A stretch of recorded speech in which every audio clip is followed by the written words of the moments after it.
Shavua Tov, Monsieur Zimmerman raconte. Ma fille Shirley avait 12 ans. Elle faisait un concours pour gagner la natation.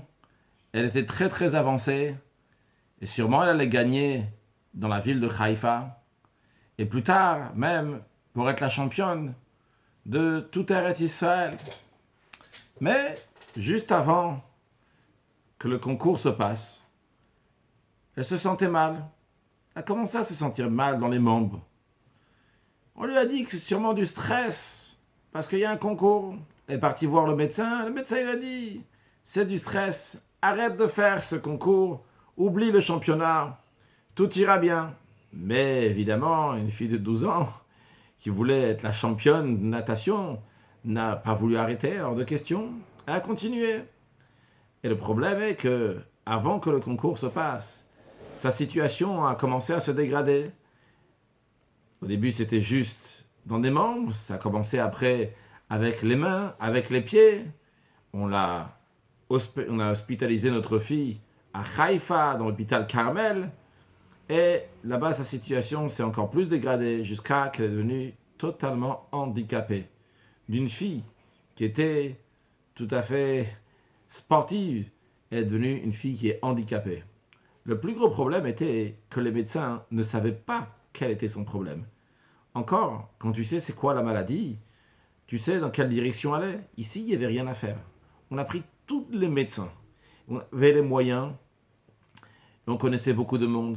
Des médecins spécialement pour enfants, des neurologues, des médecins spécialisés pour le foie, pour l'articulation, pour ci, pour ça. Personne n'a pu trouver.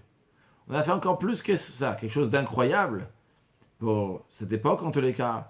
Prendre des gens qui sont très compétents dans l'hôpital de Haïfa, des gens qui sont très compétents dans d'autres hôpitaux, et en même temps les mettre ensemble et voir qu'est-ce qu'on peut faire.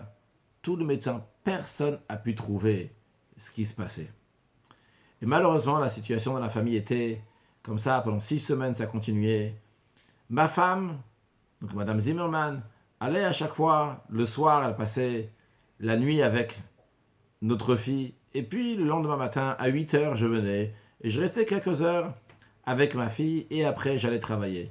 Lorsque je venais tous les matins, je m'occupais d'elle.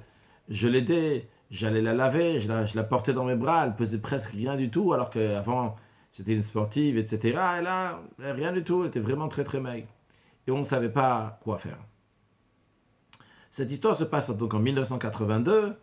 Et voilà qu'un jeudi après-midi, je reçois un coup de téléphone de ma femme qui me dit « Écoute, je suis très fatigué, je suis sur le bout des nerfs, j'ai pas la force.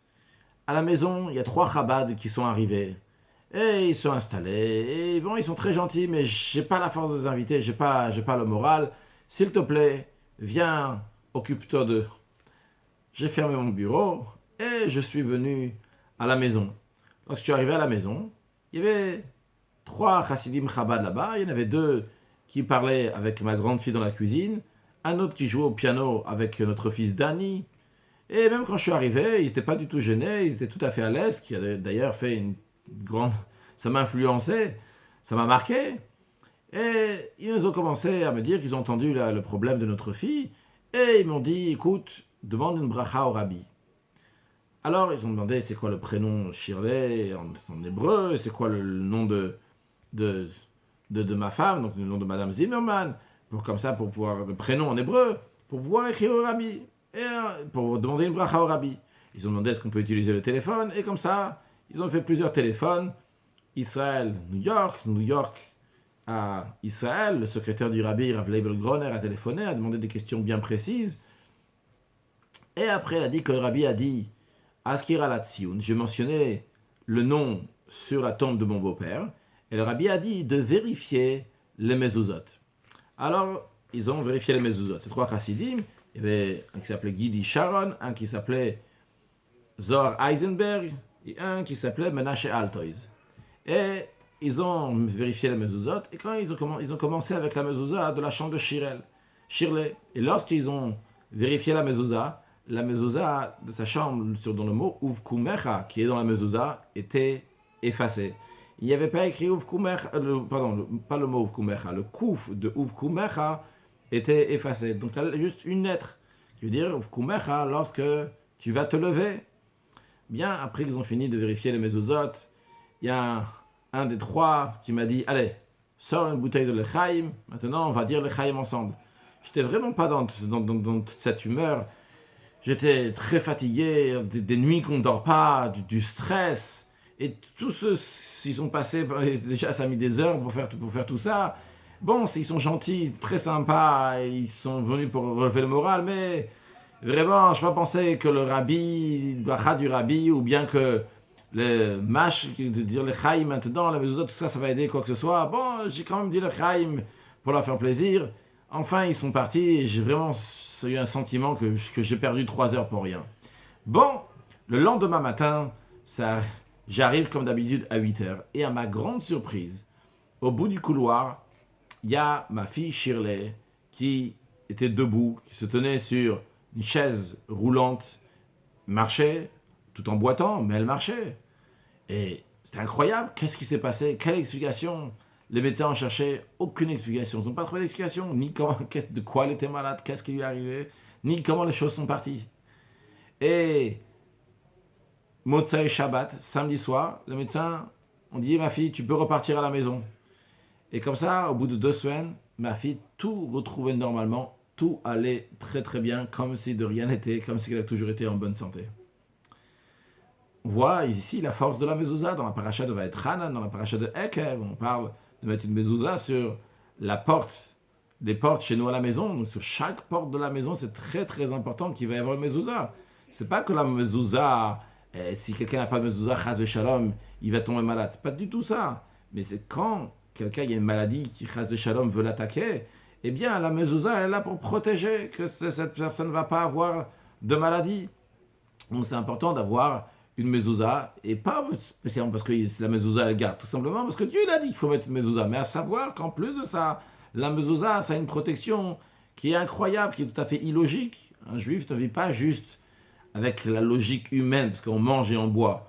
On a aussi donc des choses spirituelles qui nous attachent, qui nous donnent des forces extraordinaires, qu'on s'attache avec Akadosh Baruch, que Dieu nous protège. Et il faut profiter de ça. On a ce mérite, ce bonheur, ce mérite, ce privilège, que Dieu nous a choisi de toutes les nations. Il nous a donné des mitzvot avec un régime et de savoir comment se comporter. C'est très important que chacune, dans la maison où il habite, sur toutes les portes de la maison, à l'exception des toilettes et des salles de bain, il va y avoir une mezouza pour savoir exactement comment mettre, etc. S'il y a besoin, il faut demander à un rave. Aujourd'hui, on peut trouver aussi certaines choses sur Internet pour certifier. Toujours mieux de demander à un rave, à quelqu'un qui connaît. Dans tous les cas, mettre des mezuzot sur chaque porte de la maison, c'est extrêmement important. Monsieur Zimmerman continue à raconter que de par ses affaires, il tourne dans beaucoup d'endroits dans le monde. Et il va aussi au Kazakhstan, Alma-Ata. Et des années plus tard, Shirley s'est mariée et assez jeune, et pendant 8 ans, elle n'a pas eu d'enfant. Et lorsqu'il était à Alma-Ata, un jour avant qu'il va repartir en Israël, on lui a dit, sache qu'ici, il y a le père du Rabbi Levi Yitzhak, qui est enterré à Alma-Ata, au Kazakhstan. Il a dit, ah bon? Le lendemain matin, avant de partir en Israël, il est parti sur la tombe de Rabbi Levi Yitzhak, la Iloula de Rabbi Levi Yitzhak, c'est le Chaf Menachem Av, le 20e jour du mois de Av. Donc il est parti, c'est pas le jour de la Iloula qu'il est parti, il est parti donc sur la tombe de Rabbi Levi Yitzhak. Et il a dit comme ça, il a dit, écoute, ton fils, le Rabbi, c'est lui qui a sauvé notre fille. Maintenant, je te demande s'il te plaît, ma fille, elle veut avoir un enfant. Qu'Hachem fasse qu'elle va avoir un enfant. Et 9 mois et demi plus tard, ma fille, la fille de M. Zimmerman, a eu un garçon. Une histoire incroyable. Le Rabbi et son père sont mis à l'aide d'un juif.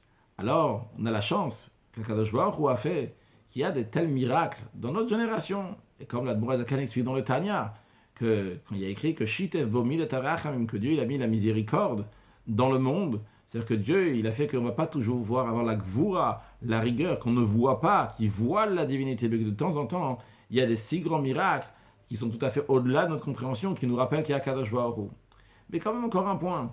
Dans toutes ces histoires merveilleuses du rabbi, d'autres tzadikim, très souvent ce qu'on retrouve, c'est qu'il n'y avait pas juste le rabbi et la personne qui a eu le miracle. Il y a aussi des chassidim, des gens qui ont eu affaire aussi. En l'occurrence, ici, il y a 3 chassidim qui sont déplacés, qui sont partis mettre des mezuzot, qu'ils ont demandé, etc.